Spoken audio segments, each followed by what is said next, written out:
السلام عليكم ورحمة الله وبركاته، حبايبنا طلاب سنة رابعة ابتدائي، يا رب تكونوا بخير. النهاردة إن شاء الله هنشرح آخر درس عندنا في الوحدة الأولى وهو التقريب. تعالوا نتخيل كده إن احنا مثلا في هنا ده البيت اللي احنا ساكنين فيه، ماشي، واقف عند رقم 10، وفي هنا محل بقى بيبيع أي حاجة واقف عند رقم 20، ما بينهم 20 خطوة. يبقى 10 ادي 11 12 13 14 15 16 17 18 19 وادي 20. هنفترض كده ان انا مثلا الميس وقلت لكم ايه، تعالوا نروح، انا عايزاكم كل واحد فيكم يروح يجيب لي حاجة من عند المحل اللي هناك. فجي اول واحد مثلا وقف هنا وقال لي يا ميس بص انا تعبت مش قادر امشي.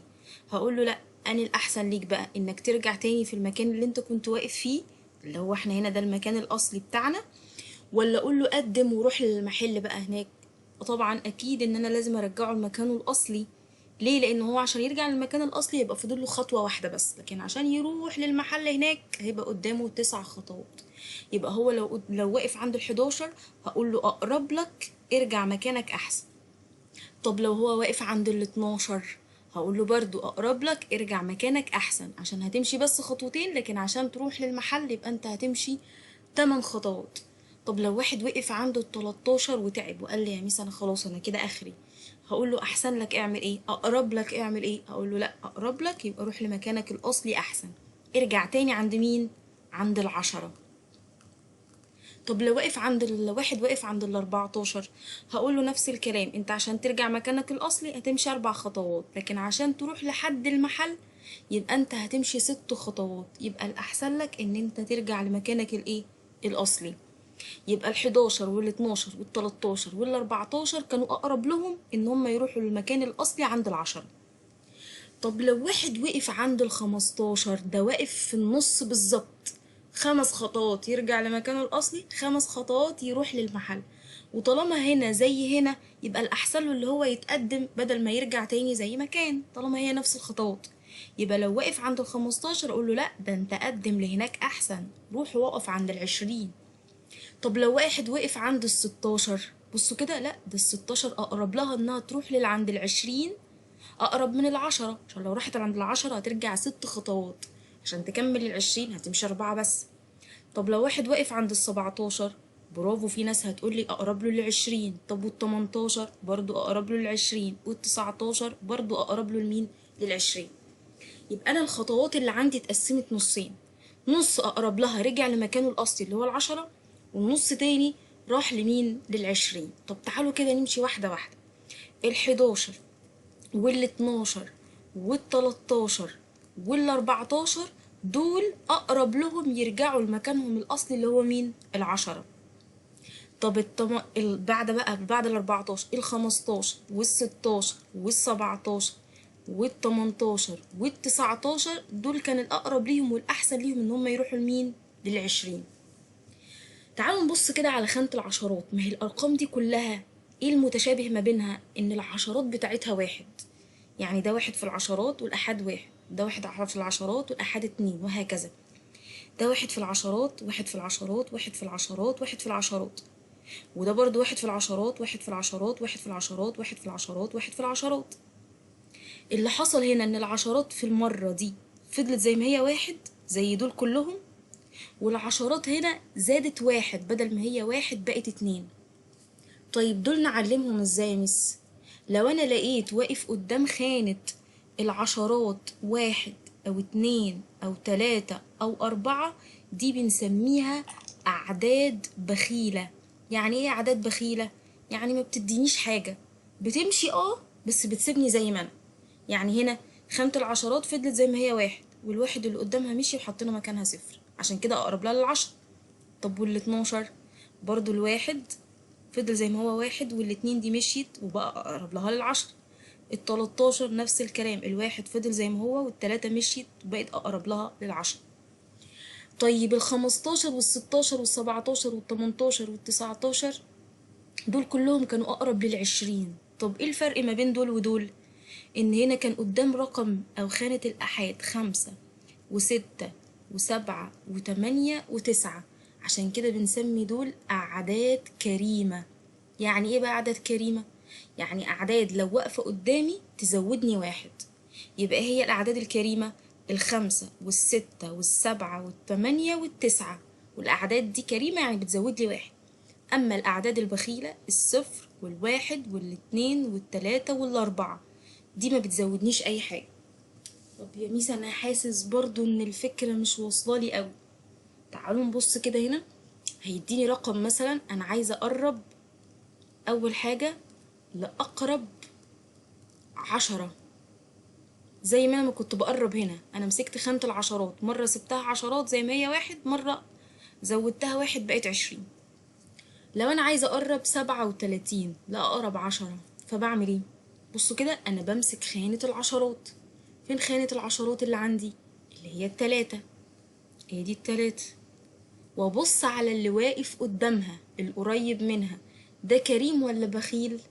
كريم، يبقى المفروض يديها واحد، فبدل ما هي تبقى تلاتة تبقى أربعة، والسبعة دي مشيت وحطينا مكانها ايه؟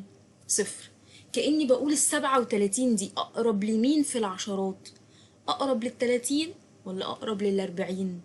طبعا 37 عشان تروح لل30 يبقى هتمشي 7 خطوات، لكن عشان تكمل وتوصل لل40 تمشي 3 خطوات بس، يبقى الأقرب لها ال40. يبقى أنا لما باجي أقرب لأقرب 10 بعمل إيه؟ بمسك خانة العشرات وأشوف الرقم اللي قدامها على طول والقريب ليها على طول كريم ولا بخيل. لو كريم يبقى هيزودها واحد وتبقى 4. طب لو بخيل لا، يبقى مش هيزودها حاجة. طب تعالوا ناخد شوية تدريبات على الجزئية دي عشان نفهمها أكتر.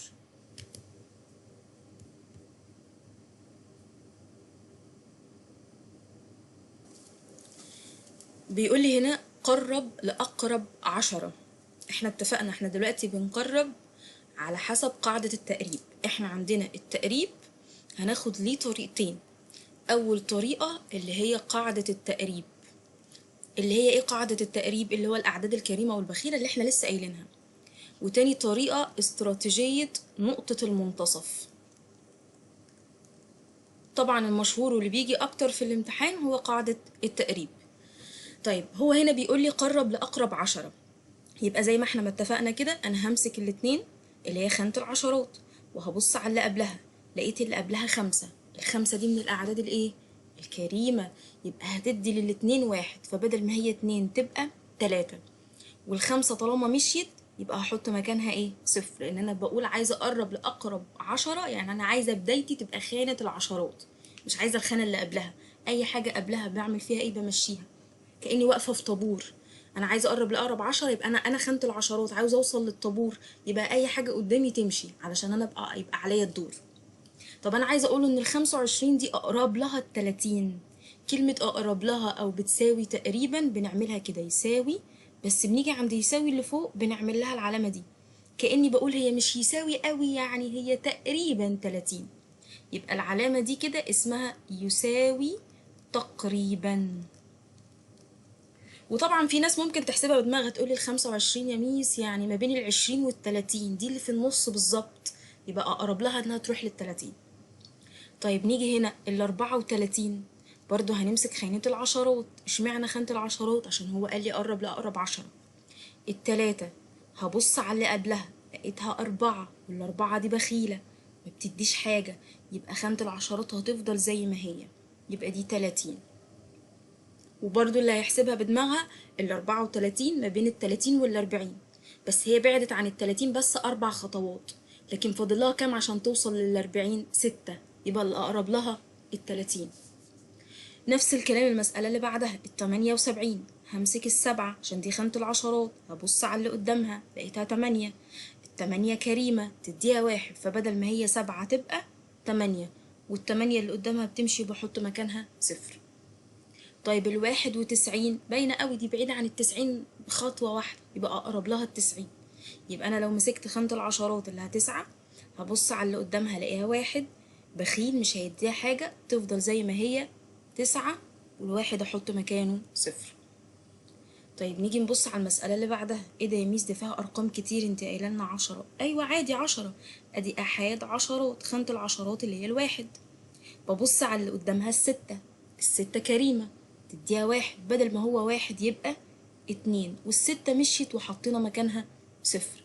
طب يا ميس الاتنين اللي ورا دي اعمل فيها ايه؟ سيبها زي ما هي. ليه بقى؟ انا دلوقتي بقول انا بقرب، انا عايزة امشي بالدور، انا عايزة انا اوصل.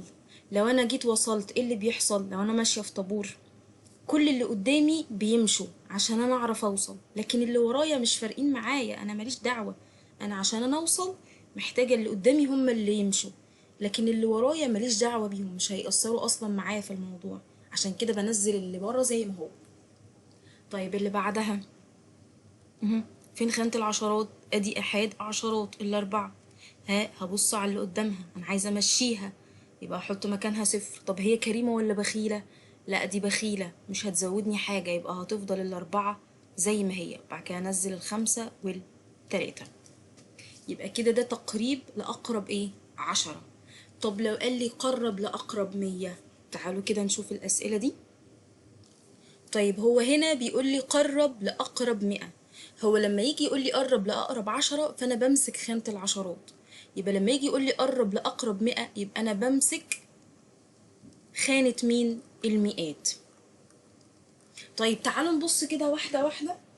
أنا عايزة أقرب لأقرب 100، يبقى أنا عاوزة مين اللي توصل في الطابور عندي؟ خانة المئات. يبقى أي حاجة قبلها أمشيها. يبقى أنا هبص كده، أدي خانة إيه؟ أحاد عشرات مئات، أنا عاوزة خانة المئات دي اللي تمشي، دي اللي تبقى موجودة. يبقى همشي الأحاد وهمشي العشرات، حطيت مكانهم صفار. طب هبص على خانة المئات دي، اللي واقف قدامها كريم ولا بخيل؟ لا الأربعة دي بخيلة، يبقى مش هتديها حاجة، يبقى تفضل زي ما هي اتنين. طب المسألة اللي بعدها هقرب برضو الأقرب 100، يبقى أنا همسك خانة المئات، أحاد عشرات مئات، أنا عايزة خانة المئات هي اللي توصل، يبقى همشي الأحاد وهمشي العشرات. طب التلاتة دي مين اللي واقف قدامها؟ السبعة، والسبعة كريمة تديها واحد، بدل ما هي تلاتة تبقى أربعة. المسألة اللي بعدها همسك خانة المئات، ادي المئات، وهمشي الأحاد والعشرات، حطينا مكانهم صفار. الخمسة لقيت فيه قبلها كام؟ 9، التسعة كريمة تديها واحد، بدل ما هي 5 تبقى 6. طيب نيجي نمسك المسألة اللي بعدها، ادي أحاد عشرات مئات، لأن هو عايز كل دول يتقربوا لأقرب 100.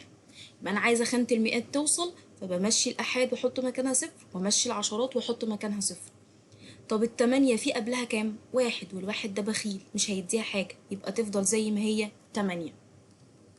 برضو اللي بعدها ادي احاد عشرات مئات، التسعة، هنبص على اللي قبلها لقيناها بخيلة مش هتديها حاجة، تفضل زي ما هي 9، والأحاد والعشرات يمشوا ويحط مكانهم أصفار. طب المسألة اللي بعدها فين خانة المئات؟ ادي أحاد عشرات مئات، التلاتة، لقينا في قبلها 6، الستة كريمة تديها واحد، بدل ما هي 3 تبقى 4، والأحاد والعشرات مشي وحطينا مكانهم صفار. طب يا ميسو الواحد اللي ورا، احنا اتفقنا اللي ورايا مش مهم، بنزله زي ما هو، المهم ان اللي قبليا يمشوا عشان انا اوصل. طيب نيجي للمسألة اللي بعدها، أحاد عشرات مئات، الأربعة اهي، لقينا في قبلها كام؟ صفر، الصفر بخيل ما يدينيش حاجة، فتفضل زي ما هي 4، والأحاد والعشرات بصفار. طب واللي ورايا ينزل زي ما هو، ماليش دعوة بيه. يبقى تقريب لأقرب 10 بمسك خانة العشرات، أمشي اللي قدامها وأحط مكانه صفر، بس الأول أسأله أنت كريم ولا بخيل؟ هتديني ولا مش هتديني؟ طب والتقريب لأقرب 100 نفس الكلام، بس بمسك خانة المئات، يبقى همشي الأحاد والعشرات، بس أسأل الخانة اللي قبلها الأول العشرات، أنت كريمة ولا بخيلة؟ لو كريمة يبقى هتديني واحد، لو بخيلة هتمشي مش هتديني حاجة خالص. طيب لو أنا جيت قلت تقريب لأقرب 1000، تعالوا نشوف كام سؤال عليه. طيب السؤال اللي بعده بيقول لي قرب لأقرب 1000. طب أنا كده هعمل إيه؟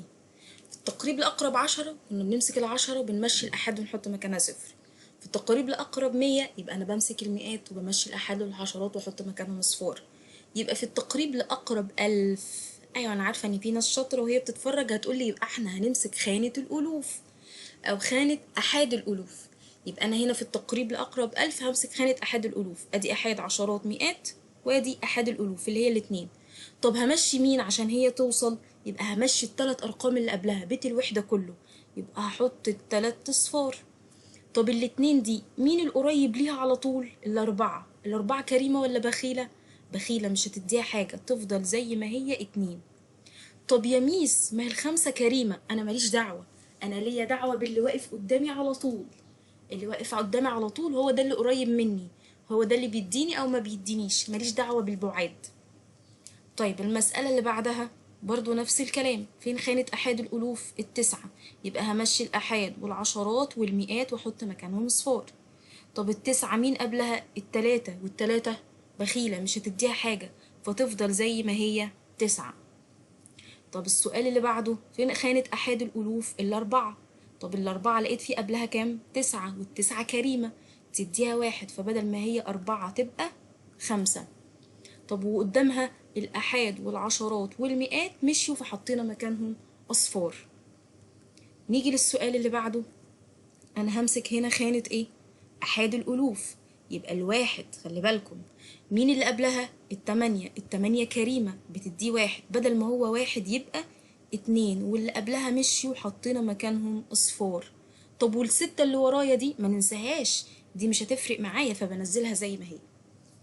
نفس الكلام في المسألة اللي بعدها، أنا عايزة خانة أحاد الألوف اللي توصل اللي هي مين؟ الصفر، فبمشي كل اللي قدامها أو أحاد عشرات مئات حطينا ال3 أصفار. طب ده صفر وفي قبله كام؟ 5، وال5 كريمة فتديه 1، بدل ما هو صفر يبقى 1، وال4 وال2 اللي وراهم نزلوا زي ما هم. يبقى لازم نكون فاكرين كويس قوي احنا بنقرب ازاي، ولازم نعرف الأعداد الكريمة أو الأرقام الكريمة اللي هي من أول ال5، ال6، ال7، ال8، ال9. طب البخيلة اللي هي الصفر والواحد والاتنين والتلاتة والأربعة، ما ننساهمش خالص. طيب تعالوا ناخد كام سؤال كده أكمل بس علشان يعني نخلط بقى الدنيا دي كلها مع بعضها. طيب تعالوا نبص كده هنا، بيقول لي 407 بيساوي تقريبا نقط لأقرب 10. أنا لازم أعرف هو عايز أقرب لأقرب إيه، الأقرب 10، يبقى أنا عاوز أوصل لخانة العشرات، أدي أحاد أدي عشرات، يبقى الأحاد اللي قدامها بتمشي وبحط مكانها صفر. بسألها الأول أنت يا 7 كريمة ولا بخيلة؟ ال7 كريمة، فهتزودها 1 بدل ما هو صفر يبقى 1. طب والأربعة اللي ورايا ماليش دعوة بيها، بتنزل زي ما هي. طيب لأقرب 1000، يبقى أنا عايزة أوصل لخانة الألوف، أحاد الألوف، يبقى دي عشرات أحاد عشرات مئات وادي أحاد الألوف، يبقى ال3 الأولانيين هيمشوا وأحط مكانهم أصفار. الواحد فيه قبله 8، وال8 كريمة تديها 1، بدل ما هو 1 يبقى 2، والستة اللي ورايا ماليش دعوة بيها بنزلها زي ما هي. طب هنا بيقول لي الأقرب عشرات الألوف، سهل قوي، باينه احنا كده هنمسك خانة عشرات الألوف. لأقرب 10 بمسك خانة العشرات، لأقرب 100 بمسك خانة المئات، لأقرب 1000 بمسك خانة الألوف. يبقى الأقرب عشرات الألوف همسك خانة عشرات الألوف. مين هنا عشرات الألوف؟ ال9، لقينا في قبلها 2، الاتنين بخيلة مش هتديها حاجة، تفضل زي ما هي 9. طب في قدامها كام واحد هيمشي؟ 4، يبقى دي 4 أصفار. طب هنا بيقول لي الأقرب 100,000، يبقى أنا همسك خانة مئات الألوف. فين مئات الألوف؟ أدي بيت الألوف أهو، أحاد ألوف عشرات ألوف مئات ألوف، الاتنين لقينا في قبلها 8، 8 كريمة هتزودها 1 بدل ما هي 2 تبقى 3. طب قدامها كام رقم مشي؟ ده قدامها الأحاد والعشرات والمئات وأحاد الألوف وعشرات الألوف، كل دول هيمشوا. طب والتلاتة اللي بعدها تنزل زي ما هي. طب هنا الأقرب مليون، كلمة لأقرب مليون زي كلمة لأقرب 1000، لأقرب 1000 خانة أحاد الألوف، يبقى الأقرب مليون خانة أحاد الملايين. فين أحاد الملايين؟ أدي بيت الملايين أهو، دي أول خانة أحاد الملايين. التلاتة لقينا في قبلها 4 بخيلة مش هتديها حاجة، تفضل زي ما هي 3. طب وبقية الأرقام دي كلها مشيت وحطينا مكانها أصفار. في اوقات بيجيلي في الامتحان سؤال العكس. يعني ايه سؤال العكس؟ يعني مثلا يقول لي كده العدد 3456 بيساوي تقريبا 3000 لأقرب نقط. هو عايز ايه بقى؟ هو هنا بدل ما يديني المسألة وانا اللي قرب، ده هو مسك المسألة وقربها، وخبالك بقى هو قربها لأقرب ايه، عايزك انت تعرف هو قربها لأقرب ايه. طبعا هنا في ناس بتفكر بتفكيرين، في ناس تقول لي هنا يا ميس نزل مكان الأحاد والعشرات والمئات أصفار، مشى التلات أرقام دول، يبقى هو كان بيقرب لأقرب إيه؟ أحاد الألوف، يعني أقدر أقول إن هو بيقرب لأقرب ألف. طب أنا عايزة أتأكد إن أنا صح، أمسك المسألة كده وأقربها لأقرب ألف. التلاتة لقيت في قبلها أربعة، بخيلة مش تديها حاجة، تفضل زي ما هي تلاتة، وكل اللي قدامها مشيهم بقوا اصفار، يبقى أنا كده صح. طيب لو سؤال كمان على نفس الجزئية دي، بيقول لي مثلا 239 بتساوي تقريبا 240 لأقرب نقط، يعني هو هنا قربها لأقرب إيه؟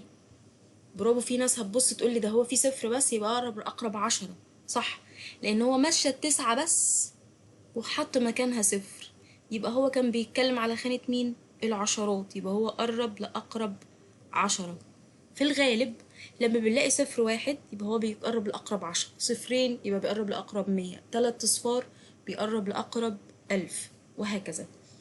يا رب تكونوا فهمتوا الدرس دوت، ولو في أي حاجة تقدروا تبعتولي وتقولولي. ده كده آخر درس في الوحدة، إن شاء الله المرة الجاية هنزل اختبار على الوحدة ونحله سوا مع بعض، وبإذن الله من المرة اللي بعدها نبتدي نخش في الوحدة التانية بإذن الله، وأشوفكم بخير. السلام عليكم ورحمة الله وبركاته.